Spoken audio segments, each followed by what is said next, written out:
அனைவருக்கும் வணக்கம். கடகராசிக்காரர்களுக்கு இனி வரக்கூடிய இந்த அமாவாசைக்கு பிறகு எப்படிப்பட்ட பலன்கள் அமைய போகுது அப்படின்னு பார்க்கலாங்க. பொதுவாகவே இந்த கடகராசிக்காரங்க அப்படின்னு பார்த்தீங்கன்னா மற்றவங்க மேலே ரொம்ப இறக்க குணம் கொண்டவங்களாக இருப்பாங்க. இதனாலேயே அவங்களுக்கு நிறைய ஒரு அடிபட்டிருப்பாங்க. ஆனாலும் இனிமே நீங்கள் சுதாரித்து வாழ்க்கையில் ஜெயிக்கக்கூடிய ஒரு காலகட்டமாக இது இருக்கும் அப்படின்னு கூட சொல்லலாங்க. இனி வரக்கூடிய நாட்களில் கடகராசிக்காரங்களுக்கு பலன்கள் எப்படி இருக்க போகுது, தொழில் எப்படி அமைய போகுது, பண வரவு இருக்குமா இருக்காதா, பிரச்சனையெல்லாம் கொஞ்சமாவது தீருமா, இதுக்கான பலன்கள் தான் நம்ம இந்த வீடியோவில் பார்க்க போகிறோம். இந்த வீடியோ கண்டிப்பாக உங்களுக்கு ரொம்ப பயனுள்ளதாக இருக்கும். கடைசி வரைக்கும் ஸ்கிப் பண்ணாமல் பாருங்கள். வீடியோ பார்த்துட்டு இருக்கக்கூடிய நீங்கள் 12 ராசியில் என்ன ராசிக்காரங்க என்பதை மறக்காமல் கீழே கமெண்ட் பாக்ஸில் பதிவிடுங்க. நீங்கள் இன்னும் நம்ம சேனலை சப்ஸ்கிரைப் பண்ணாமல் இருந்தால் சப்ஸ்கிரைப் பண்ணிக்கோங்க. கூடவே இருக்க பெல் ஐக்கானை மறக்காமல் கிளிக் பண்ணிடுங்க. வாங்க வீடியோக்குள்ளே போகலாம். ஒவ்வொரு கிரகங்களுமே ஒரு குறிப்பிட்ட கால இடைவெளியில் ஒரு ராசியில் இருந்து மற்றொரு ராசிக்கு போகிறது வழக்கம்தாங்க. இந்த கிரக மாற்றம் அப்படின்னு பார்த்தீங்கன்னா மேஷம் முதல் மீனம் வரையில் 12 ராசிலையுமே அதனுடைய ஒரு தாக்கத்தை ஏற்படுத்தும் அப்படின்னு சொல்லலாம். 2026ஆம் ஆண்டில் பல்வேறு கிரக மாற்றங்கள் நடக்க இருக்கு அப்படின்னு ஏற்கனவே சொல்லியிருந்தாங்க. இந்த வகையில் ஜனவரி மாதத்தில் கடகராசிக்காரங்களுக்கு இன்னும் என்ன மாதிரியான பலன்கள் அப்படின்னு தெரிஞ்சுக்கலாம். முக்கியமாக இந்த வீடியோவை பார்த்துட்டு இருக்கக்கூடிய உங்களுக்கு வாழ்க்கையில் நிறைய பிரச்சனைகள் இருக்கா, அதை தீர்க்கிறதுக்கான வழி தெரியல அப்படின்னு வருத்தப்பட்டீங்களா? இந்த வீடியோவுக்கு கீழே டிஸ்கிரிப்ஷனில் வராகி அம்மன் ஜோதிட நிலையத்தின் தொலைபேசி எண் கொடுத்துருக்கேன். அந்த எண்ணுக்கு தொடர்பு கொண்டு பேசி பாருங்கள். கண்டிப்பாக உங்கள் வாழ்க்கையில் இருக்கக்கூடிய எல்லா பிரச்சனைகளுக்கும் சரியான தேர்வு கிடைக்கும். கடகராசிக்காரங்களுக்கு பலன்கள் எப்படி இருக்கும் அப்படின்னு பார்த்தீங்கன்னா, இனிமேல் வரக்கூடிய நாட்கள் ரொம்ப ஆரம்பமே சிறப்பாக இருக்கும் அப்படின்னும், 6 மற்றும் 12ஆம் இடங்களில் கிரகங்கள் மொத்தமாக கூடியிருக்கும் அப்படின்னும், அதுக்கு பிறகு சூரியன், புதன், சுக்கிரன், செவ்வாய் ஆகிய கிரகங்கள் வரப்போகிறது அப்படின்னும், ராஜயோக கிரகமான செவ்வாய் கிரகம் 6, 7ஆம் இடத்துல ராசியோடு தொடர்பு கொள்வது, நட்பு கிரகங்கள் தொடர்பு கொள்வது நல்ல அமைப்பு அப்படின்னு சொல்லலாம். இதே போல் 8ஆம் இடத்துல ராகு இருக்கிறது முயற்சிகளில் சின்ன சின்ன தடைகளை ஏற்படுத்தலாம். மிகப்பெரிய நன்மைகள் கூட உங்களுக்கு கிடைக்க வாய்ப்பு இருக்குது. சில விஷயங்களில் தடைகளை ஏற்படுத்தலாம். அப்பா அம்மா சொல் பேச்சை கேட்க முடியாத அவர்களை நீங்கள் பார்த்துக்கிறது ரொம்ப நல்லது. சில சூழ்நிலையை உங்களுக்கு ரொம்ப சிறப்பாக ஏற்படுத்தி கொடுக்கக்கூடிய காலகட்டமாகவும் இருக்கும். பொருளாதாரத்தை பொறுத்த வரைக்கும் நல்ல ஒரு முன்னேற்றத்தை ஏற்படுத்தக்கூடியதாகவும் இருக்கும். உங்களுக்கு ஒரு பாதிப்பு வருது அப்படின்னா இந்த நேரத்தில் அந்த பாதிப்புகள்லாம் உங்களை கடந்து போகிறதா கூட அமையும் அப்படின்னு சொல்லலாம். இதோடு இன்னும் என்ன மாதிரியான பலன்கள்லாம் கடகராசிக்கு சொல்லப்படுது அப்படின்னு பார்த்தீங்கன்னா, பதவியை நம்ம நம்ம இருக்கக்கூடிய பதவியிலேருந்து இன்னும் உயர் பதவி வேணும் அப்படின்னு நினச்சிட்ருக்கீங்க. ஆனால் அதுலேருந்து உங்களுக்கு உயர் பதவி கிடைக்கல அப்படின்னு வருத்தப்பட்டுட்டு இருந்தீங்கன்னா, இனிமே வரக்கூடிய காலகட்டம் உங்களுக்கு உயர் பதவியை கொடுக்கக்கூடியதாக இருக்கும். அதனால் நீங்கள் பெரிதாக கவலைப்பட வேண்டாம். இதே போல் உங்களுக்கு நல்ல ஒரு சம்பளத்தோட வேலை கிடைக்கக்கூடிய காலகட்டமாகவும் இருக்கும்.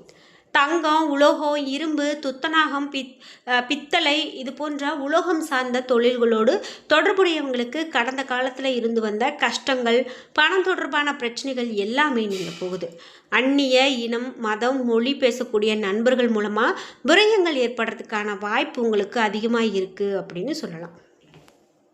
மற்றவங்களை நம்புவதன் மூலமாக ஏமாற்றப்படக்கூடிய சூழல் கூட ஏற்படலாம்.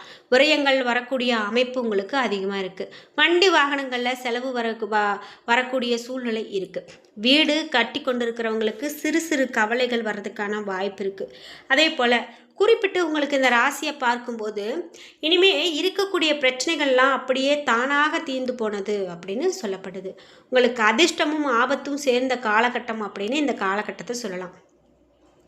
மாணவர்களுக்கு எப்படி இருக்கும் அப்படின்னு கேட்டிங்கன்னா, நீட் தேர்வுக்கு தயாராகி வரக்கூடிய மாணவர்களுக்கு இனி வரக்கூடிய நாட்களில் நல்லது நடக்கக்கூடிய காலகட்டமாக இருக்கும். எல்லா விஷயங்கள்லையுமே சாதிக்கக்கூடிய யோகம் உண்டாகும். முயற்சிகளில் சின்ன சின்ன தடைகள் வந்தாலும் வெற்றிகளும் கிடைக்கும். எடுத்த காரியங்களில் ஜெயம் ஏற்படும். வெற்றிகளை குவிக்கக்கூடிய நாட்களாக வரக்கூடிய நாட்கள் இருக்கும். பணவரவு நன்றாக இருக்கும். பொருளாதாரத்தில் நல்ல ஒரு ஏற்றம் காணக்கூடிய காலகட்டமாக வரக்கூடிய காலகட்டம் இருக்கும் அப்படின்னு சொல்லலாம். நீங்கள் எதில் ரொம்ப கவனமாக இருக்கணும் அப்படின்னு கேட்டிங்கன்னா, குரு பகவான் மிதுன ராசியில் வக்ரமாக இருக்கார்.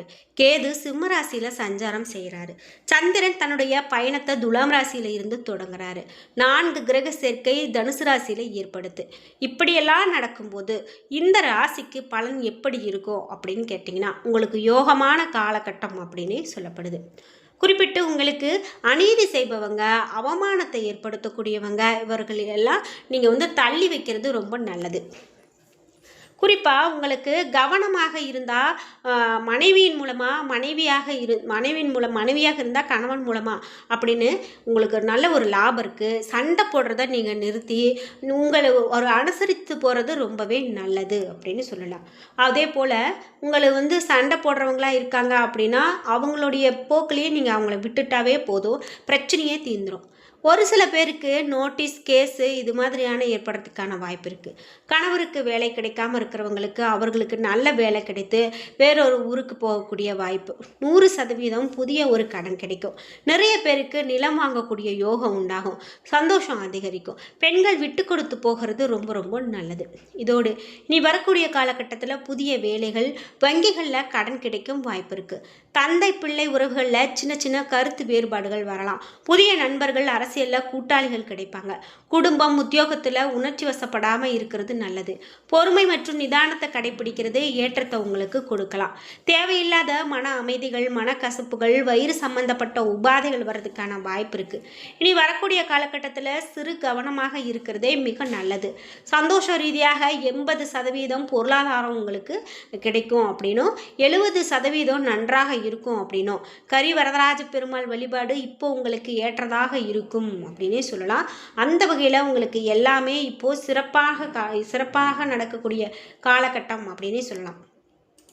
இதோடு இன்னும் கடகராசிக்காரங்களுக்கு என்ன மாதிரியான பலன்கள்லாம் அமையும் அப்படின்னு பார்த்தீங்கன்னா, இனி வரக்கூடிய காலகட்டத்தில் நீங்கள் பெரிதாக புலம்பி கஷ்டப்பட்டு அந்த மாதிரியெல்லாம் எதுவுமே கிடையாது. எல்லாமே உங்களுக்கு எளிமையானதாகவே கிடைக்க போகுது. அதே போல் சவாலான காரியங்களை நீங்கள் அதிகமாக எளிதில் செய்து முடிப்பீங்க அப்படின்னு சொல்லலாம். நீங்கள் செய்யக்கூடிய வேலையில் இடத்துல மேல் அதிகாரிகளுடைய பாராட்டு கிடைக்கும். குடும்பத்தில் மகிழ்ச்சியான சம்பவங்கள் நடைபெறும். உடல் ஆரோக்கியத்தில் மட்டும் நீங்கள் அக்கறை காட்டுறது அவசியம். இரவு நேரங்களில் காரமான உணவுகளை தவிர்ப்பது இது ரொம்ப ரொம்ப நல்லது அப்படின்னு சொல்கிறாங்க. இன்னும் உங்களுக்கு என்ன மாதிரியான பலன்கள்லாம் நடக்கும் அப்படின்னு பார்த்தீங்கன்னா, சிம்மராசியின் அதிபதி சூரியனுடைய பயணம் இவை எல்லாமே எப்படி சிறப்பாக இருக்குமோ அதே போல் உங்களுக்கு சிறப்பான பலன்கள் கிடைக்கக்கூடிய காலகட்டம். வியாபாரத்தில் செய்யக்கூடிய முதலீட்டுக்கு இரட்டிப்பு லாபம் கிடைக்கும். நண்பர்களுடைய உதவி உங்களுக்கு சரியான நேரத்தில் கிடைக்கக்கூடியதாக இருக்கும் அப்படின்னு சொல்லலாம். இது மட்டும் இல்லாமல் இன்னும் உங்களுக்கு தங்கு தடை இல்லாமல் சுப நிகழ்ச்சிகள் நடக்கிறதா இருக்கும். ஒரு வீட்டில் சுப நிகழ்ச்சிகள் நடக்குது, ஆனால் அது உங்களுக்கு மட்டும் தள்ளி தள்ளி போயிட்டே இருக்குது, என்ன பலன் தெரியல அப்படின்னு நினச்சிங்கன்னா இந்த சுப நிகழ்ச்சிகள்லாம் உங்களுக்கு சிறப்பாக நடக்கக்கூடியதாகவே இருக்குது அப்படின்னு சொல்லலாம். குறிப்பிட்டு நீ வரக்கூடிய காலகட்டத்தில் உங்களுக்கு பயணங்கள் அதிகமாக ஏற்படலாம். இந்த பயணங்கள் அப்படின்னு பார்த்தீங்கன்னா உங்களுக்கு ரொம்பவே நல்ல ஒரு பயணமாக தான் இருக்கும். அதனால் நீங்கள் ஒன்றும் கவலைப்பட வேண்டாம். இந்த பயணத்துக்கு நம்ம போகும்போது அது உங்களுக்கு சிறப்பான பலனையே கொடுக்க போகுது. சுக்கிரனுடைய பயணம் செய்வதால் சுபவிரய செலவுகள் ஏற்படலாம். அதே போல் 7.5 சனி காலம் நடக்கிறதால எதிலுமே அவசரம் காட்ட வேண்டாம். நிதானமாக செயல்பாடு செய்கிறது வெற்றியை கொடுக்கும். தேவையற்ற வீண் செலவுகளை நீங்கள் இப்போ தவிர்க்கிறது மிக மிக நல்லது அப்படின்னு சொல்லலாம். நீங்கள் எந்த ஒரு வேலையை செய்தாலுமே அதில் விறுவிறு என வேகம் எடுக்கக்கூடிய ஒரு வேலையை செய்து முடிப்பீங்க. சுறுசுறுப்போடு இருப்பீங்க. யாருக்கிட்டையுமே போட்டி, பொறாமை இது மாதிரியெல்லாம் இருக்க மாட்டீங்க. இதுவே உங்களுக்கு பெரும் ஒரு பலனை கொடுக்கும், ஒரு நன்மையை ஏற்படுத்தி கொடுக்கும் அப்படின்னு சொல்லலாம். இந்த நேரத்தில் நீங்கள் குலதெய்வ கோவிலுக்கு போகிறது அல்லது நீங்கள் ஆசைப்பட்ட கோவிலுக்கு போகிறது இதையெல்லாம் இந்த நேரத்தில் உங்களுக்கு ரொம்ப நல்ல பலனை பெற்றுக் கொடுக்கும் அப்படின்னு சொல்லலாம். அதே போல் நீங்கள் நீண்ட நாட்களாக ஏதாவது நினைத்திருந்தீங்க, அது உங்களுக்கு நடக்கலை அப்படின்னா கூட இனிமேல் அது நடக்கக்கூடிய காலகட்டமாக மாறும். அதனால் நீங்கள் பெரிதாக எதையும் போட்டு குழப்பிக்க வேண்டாம். என்ன நண்பர்களே, இன்றைக்கி வீடியோவில் நாம் இனி வரக்கூடிய காலகட்டத்தில் கடகராசிக்காரர்களுக்கு எப்படிப்பட்ட பலன்கள் அமைய போகுது அப்படின்னு பார்த்தோம். இந்த வீடியோ கண்டிப்பாக உங்களுக்கு ரொம்ப பயனுள்ளதாக இருந்திருக்கும். வீடியோ உங்களுக்கு பிடிச்சிருந்தா லைக் பண்ணுங்கள், ஷேர் பண்ணுங்கள், கமெண்ட் பண்ணுங்கள். நீங்கள் இன்னும் நம்ம சேனலை சப்ஸ்கிரைப் பண்ணாமல் இருந்தால் சப்ஸ்கிரைப் பண்ணிக்கோங்க. கூடவே இருக்க பெல் ஐக்கானை மறக்காமல் கிளிக் பண்ணிடுங்க. அப்போ தான் நாங்கள் போடுற இது போன்ற ஒவ்வொரு பயனுள்ள வீடியோவும் உடனுக்குடன் உங்களுக்கு நோட்டிஃபிகேஷனாக வந்து சேரும். மேலும் இந்த வீடியோவிலேருந்து உங்களுக்கு ஏதாவது சந்தேகங்கள் இருக்குது அப்படின்னா மறக்காமல் கீழே கமெண்ட் பாக்ஸில் பதிவிடுங்க. ஓம் நமச்சிவாய என்ற மந்திரத்தை கீழே கமெண்ட் பாக்ஸில் பதிவிட்டுட்டு வீடியோவை பார்த்ததுக்கு நன்றி சொல்லிக்கிறேன். நன்றி வீவோஸ்.